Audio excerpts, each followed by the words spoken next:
You're watching Sportstar Extras. My name is Lavanya and I'm going to be reviewing the first two games of the Geo Women's T20 Challenge. For those of you who follow the IPL, the Women's T20 Challenge isn't exactly an unfamiliar entity. It's an exhibition tournament that happens during the playoff stage of the IPL. It features three teams, Velocity, Supernovas and Trailblazers.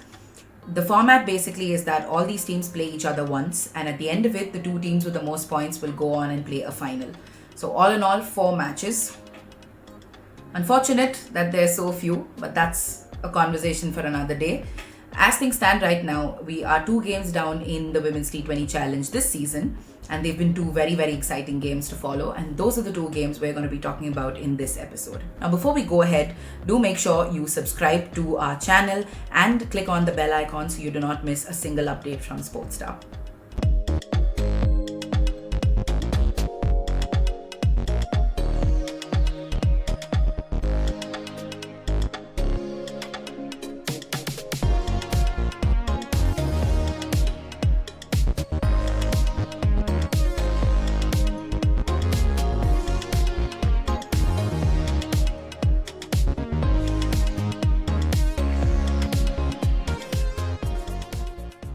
One of the high points of this game definitely has to be Velocity's bowling.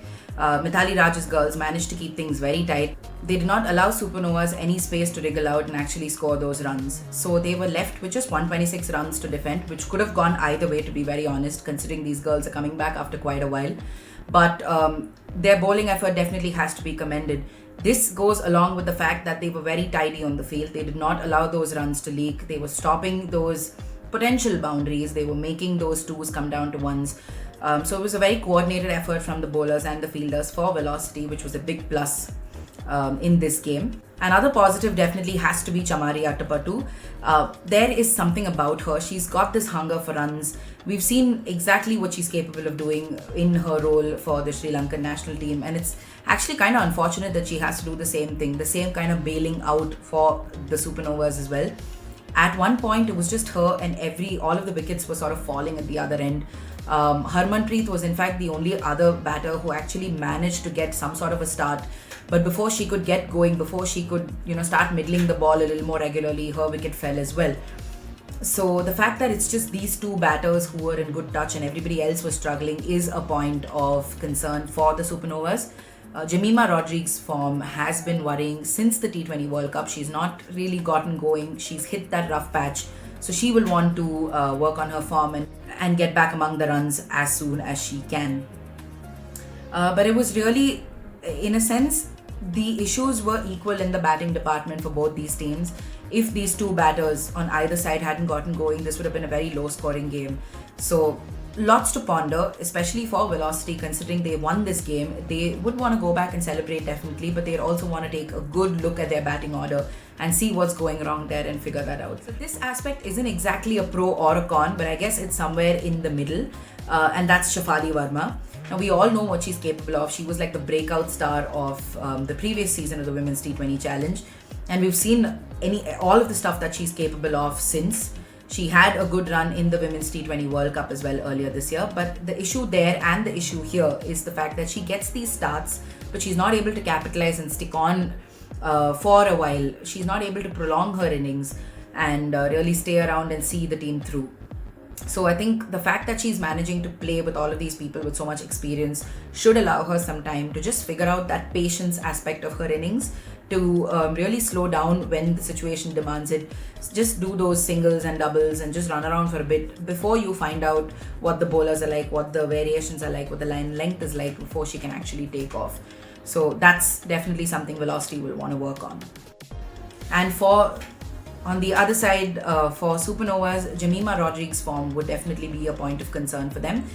They'd want to take a look at that because she's been having a rough patch all through the year, to be honest. It's not like she's had too many games to sort of get back into form, but she'll want to get that sorted out, especially considering India is looking to go down under soon, and even Sri Lanka if things manage to work out in terms of how the quarantine situation is going to work out there.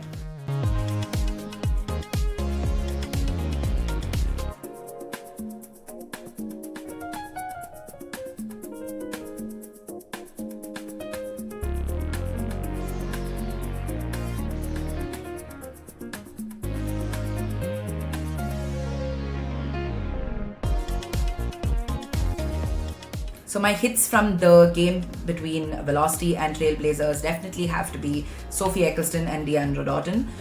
It's funny how these two really approach this game. Eccleston, when she was introduced, took 2 quick wickets and piled on the pressure right from the word go. But to be fair, the bowling effort was a very concerted effort. All of the bowlers had their say. They all got their wickets. Julan Goswami got 2 to her name. Rajeshwari Gaikwad got 3 to her name.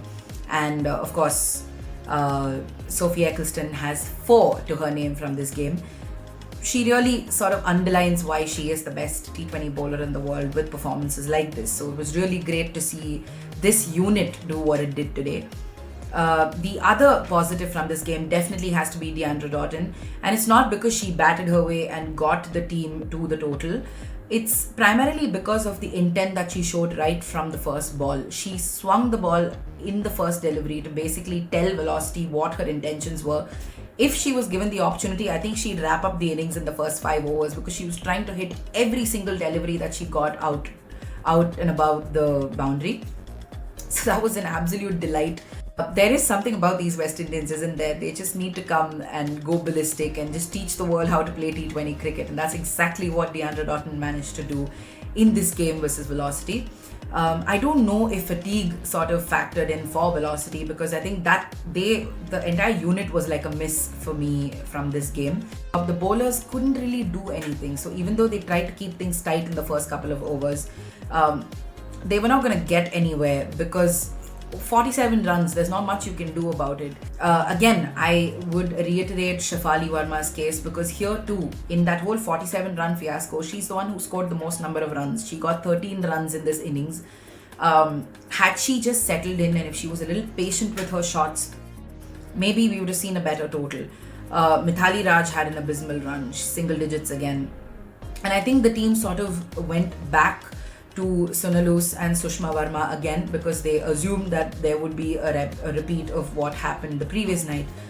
But in form bowling unit, there's not much you can do. So yeah, Velocity really needs to take a long, hard look at its batting lineup and see where things are going wrong for them. I don't know if it's the fact that they're coming off a long lull, but yeah, forms are very concerning. I think one of the concerns for them would definitely be Danny White as well. Her form has not been great at all. She's just struggled to get going, which is worrying for a player of her caliber. So that's something that they'd want to look at. The next fixture in the Women's T20 Challenge is, of course, between Supernovas and the Trailblazers. Now, this will be fun to watch because of the kind of bowling the Trailblazers have, and because of the potential in the batting lineup that Supernovas have.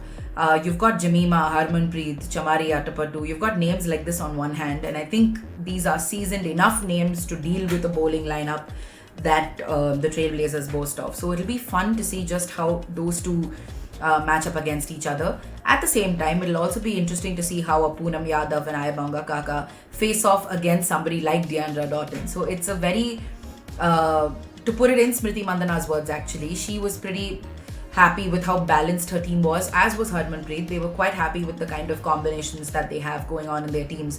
So to see these two teams clash and to see who comes ahead in that fixture would be very, very interesting. This is an important fixture because we will know who our 2 finalists are. Supernovas don't have a win yet, and Velocity, after this kind of a thrashing, will see itself getting hit in the net run rate department. So for all you know, we'll see like a complete encore of what happened last year come this time as well, where things come down to the net run rate. But that'll be fun because even the IPL has sort of gone on that basis. So it'll be fun to see how the remainder of this exhibition tournament pans out. Do join us for the review of that game and for our coverage of the final. Of course, we are running a live coverage for all of these games that are happening in Sharjah. So do make sure you catch up with the game as it happens on Sportstar. You can do that by logging on to www.sportstar.thehindu.com. Alternatively, if you just want to keep track of the stuff that's going on in between your day, you can also follow our live coverage of the games on our social media handles. You can find us on @SportstarWeb on Facebook, Instagram, and Twitter. If you want the updates from the game to land directly into your inbox, that's possible as well. You can follow us on Telegram. I'll make the link available to you in the description. That's all we have for you in this episode. Until next time, thank you for watching.